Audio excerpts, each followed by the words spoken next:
Hello, my name is Henry Resnick, and I'm a master's student in nutrition and dietetics at the University of New England.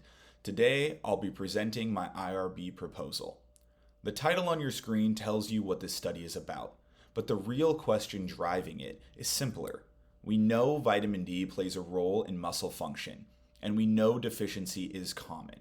What we don't know is whether actually correcting that deficiency makes a measurable difference for people who are already training hard. Over the next 12 or so minutes, I'll walk you through the problem this study addresses, the research questions, how the study is designed, and what we hope to find. Roughly 42% of adults worldwide are vitamin D deficient. That's not a niche problem. That's nearly half of the population. What's striking is that this deficiency doesn't spare physically active people. Even among athletes and regular gym goers, deficiency is common, and the reason makes sense when you think about it. The majority of resistance training happens indoors. Year-round, these individuals are missing the primary mechanism for natural vitamin D synthesis, ultraviolet B exposure from sunlight. And this isn't just a bone health issue either. Vitamin D receptors have been identified in skeletal muscle tissue itself, which means deficiency can directly affect the machinery responsible for force production, neuromuscular coordination, and recovery. That's the clinical case for why this matters to a trained population. The first question is the core one. Does vitamin D supplementation actually improve muscular strength and body composition in deficient, resistance-trained males compared to a placebo? The second question narrows the lens to the training context specifically. Does correcting that deficiency during a structured resistance program lead to greater gains in strength and lean body mass over 12 weeks? We're asking whether vitamin D adds anything on top of what training alone would produce. And the third question is about safety, which is what makes this IRB proposal in the first place. Can we improve performance outcomes without raising the risk of adverse effects like hypercalcemia? Any intervention involving a fat-soluble nutrient that can accumulate in the body needs a safety question built into it from the start. On the left is the null hypothesis, what we're statistically trying to disprove. It states that 12 weeks of daily vitamin D supplementation at 4,000 IU will produce no statistically significant difference in muscular strength or body composition compared to a placebo. On the right is our alternate hypothesis, what we expect to find. The same population, same dose, same duration, but this time we predict meaningful improvements in both strength and body composition in the supplementation group. It's worth saying clearly a null result is not a failure. The literature on vitamin D and performance is genuinely mixed. And part of what makes this study valuable, in my opinion, is that it's designed to give a clean answer either way. If resistance training is the primary driver and correcting deficiency doesn't add to it, that's clinically important for us to know. On the left side of the slide is what the literature does support. Vitamin D receptors exist in skeletal muscle. Deficiency has been linked to reduced strength, impaired recovery, and increased fatigue. And some controlled trials do report improvements in deficient or inadequately nourished athletic populations. But on the right is where the literature breaks down a little bit. The problem isn't the nutrient, it's the study designs. Most existing research pools vitamin D deficient participants together with people who are already sufficient. When you do that, the effect gets diluted. Think of it like testing blood pressure medication on people with normal blood pressure. You won't see much of a response. That's exactly what this study is designed to fix. Every design choice you'll see in the methods, the strict deficiency threshold, the trained-only sample, the standardized protocol, traces directly back to one of those gaps in the existing literature. We're targeting 40 to 60 participants. That estimate comes from power calculations based on similar randomized controlled trials in this area. It gives us sufficient statistical power to detect a meaningful difference between the groups. On the inclusion side, males 18 to 45 with at least 2 years of consistent resistance training at 3 or more sessions per week, and confirmed vitamin D deficiency via blood draws, defined as having serum vitamin D below 20 nanograms per milliliter. The training history requirement is deliberate as well. We want experienced lifters so that the beginner training adaptation doesn't confound our results. The exclusion criteria are primarily safety driven. Anyone with a history of kidney stones, hypercalcemia, or calcium metabolism disorders are screened out, because 4,000 IU daily in those individuals could pose real risk. I'll also note that the study focuses on males specifically to reduce hormonal variability. Expanding to female athletes is an important direction for future research. This study is a randomized, double-blind, placebo-controlled trial. Participants are randomly assigned to either 4,000 IU of vitamin D daily or an identical placebo capsule. Neither the participants nor the research staff know who is in which group. The study runs 12 weeks. At baseline, everyone gets a blood draw, a DEXA scan, and a strength test. At the 6-week midpoint, we do another blood draw to check compliance and monitor safety.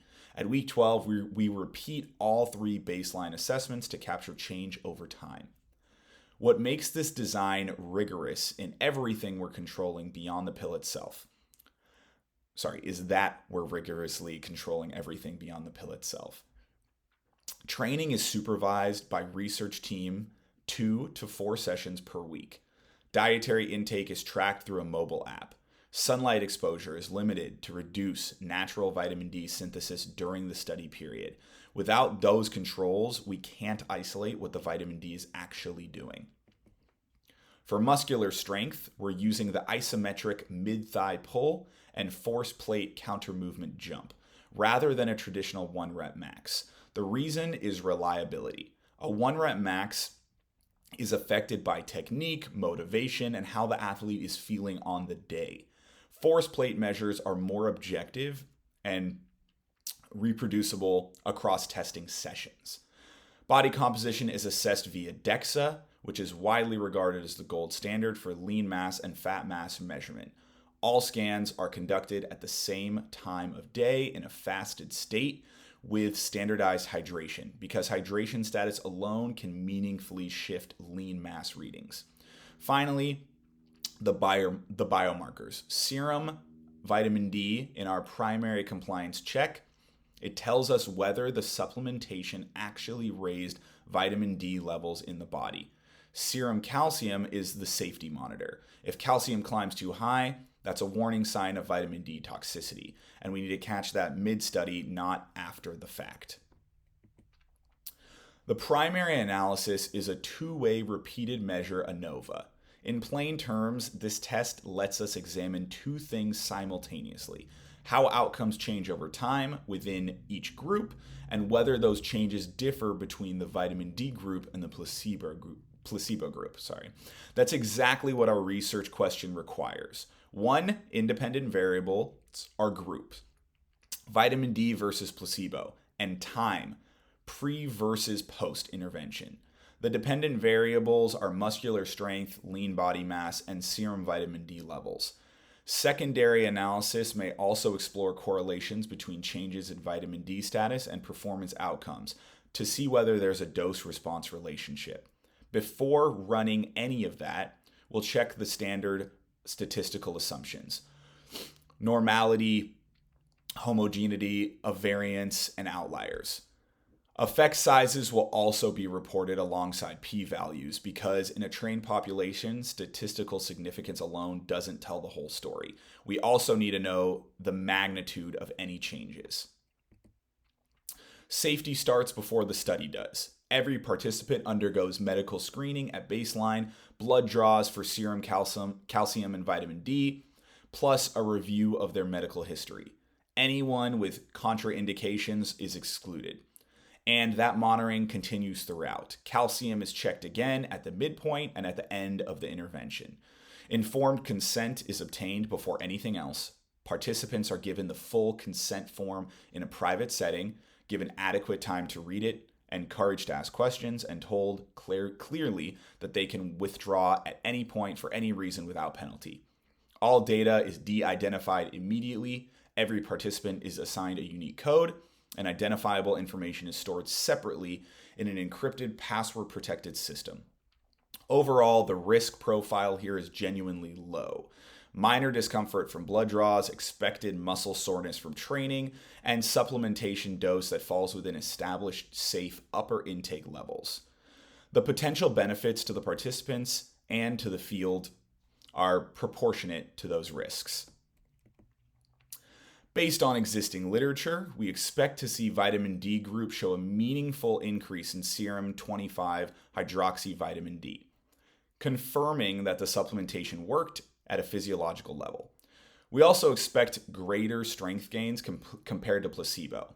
Interestingly, strength effects may appear more consistently than changes to lean mass, because vitamin D's most direct pathway in muscle is neuromuscular, not hypertrophic.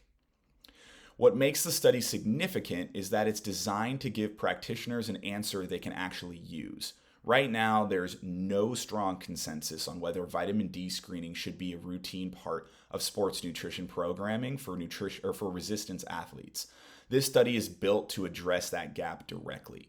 And if we find no significant effect, if the null hypothesis stands, that's still a meaningful contribution.